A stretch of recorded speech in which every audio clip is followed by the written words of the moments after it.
దేవునికి స్తోత్రం. ప్రియులారా, ఇది మీకు తెలుసా? జీవవృక్షము నూతన యెరూషలేమును పరిశుద్ధ పట్టణంలోనే కాదండి, ఈ లోకంలో కూడా దానిని పొందుపరుచుకున్నాడు మన ప్రభువు. ఏ విధంగా జీవజలం నదికి ఇరుప్రక్కల ఉంటూ నెల నెలకు ఫలించు 12 కాపులను ఇచ్చినో, దాని ఆకులు జనములను స్వస్థపరచుటకు ఉపయోగించవచ్చునో, అదే విధంగా ఇహలోకపు జీవవృక్షము కూడా ఫలములను ఇస్తుంది. దాని ఆకులు జనుల స్వస్థకు పనిచేయును. ఇది నిజమా? అయితే ఎక్కడ దొరుకును? దాన్ని ఎలా పొందుకుంటాము అన్నదాన్ని ఎలా అనుభవిస్తామోనని తెలుసుకుందాము. దీనిని మనము సొలొమోను రాజు పొందుకొని అనుభవించిన సంగతిని సామెతల 3వ అధ్యాయంలో వ్రాసి ఉంచినాడు.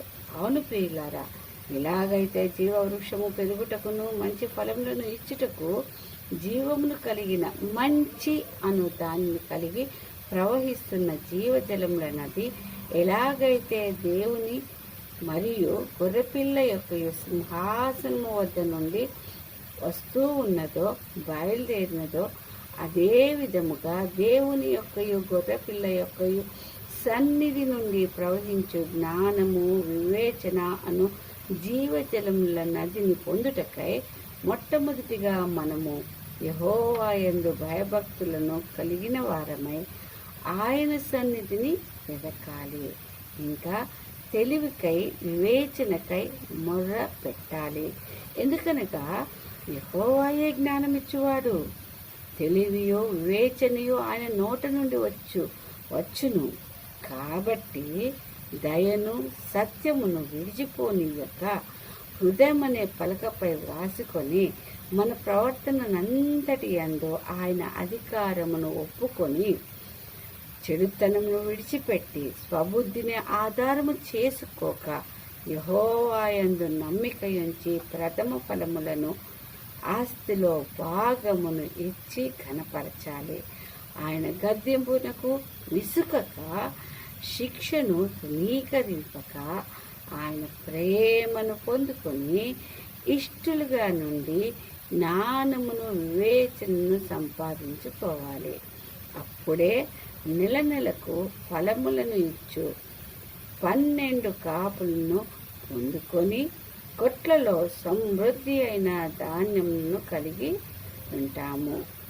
అలాగే ఆకుల ద్వారా స్వస్థతను పొందినట్లుగా గానుగల నుండి పైకి పొర్లి పారే ద్రాక్ష రసముతో, అనగా పరిశుద్ధ రక్తముతో పవిత్రపరచబడిన వారమై లేక ప్రక్షాళనము పొందిన వారమై సామెతలు 3:16-18 చూచిన దీర్ఘాయువును, ధనఘనతలను, రమ్యమైన మార్గములను, అనగా సరాలము చేయబడిన మార్గములో పాదములు తొట్టిల్లక క్షేమకరమైన త్రోవలలో నడచెదము.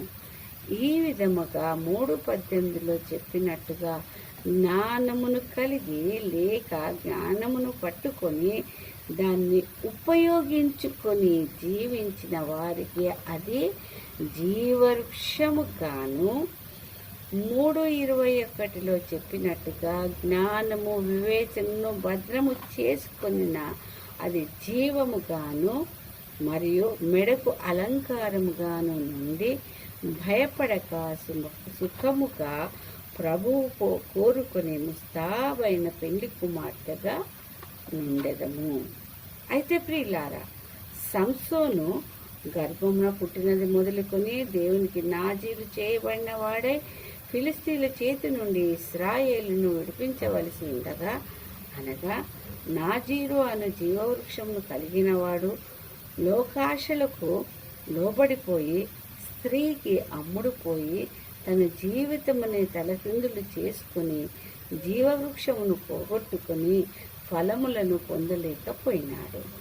అయితే దావీదు దేవుని తోడు అనే జీవవృక్షమును పొంది ఉండి లోకము తట్టు తిరిగి స్త్రీ వ్యామోహములో పడి త్రొట్టిల్లి పాపము చేసినప్పటికీ పశ్చాత్తాపముతో దేవుని గద్దింపుకు విసుగక లోబడ్డవాడై, దేవుడిచ్చిన శిక్షను అనుభవించిన వాడై, విధేయుడై, వినయముతో తన ప్రవర్తన అంతటిలో దేవుని అధికారమును ఒప్పుకొన్నాడు.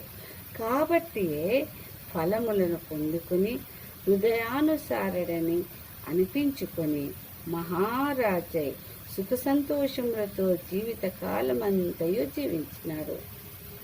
మన ప్రతి ఒక్కరికి దేవుడిచ్చిన జీవవృక్షములను మనము కలిగి ఉన్నాము. వాటిని పోగొట్టుకొనక దావీదు వలె విశ్వాసముతో వాటిని మనము ఉపయోగిస్తూ ఫలములను పొందుకొని ఆయన మహిమార్థమై జీవిద్దాము. ఆయన కోరుకున్న ముస్తాబైన పెండ్లి కుమార్తెగా ఆయన వద్దకు చేరుటకై పరిశుద్ధాత్మ తోడును సహాయంను కోరుతాము. ఆ విధంగా నడిపించమని కోరుకుందాము. ఈ కొద్ది వాక్యమును దేవుడు దీవించును గాక. ఆమేన్.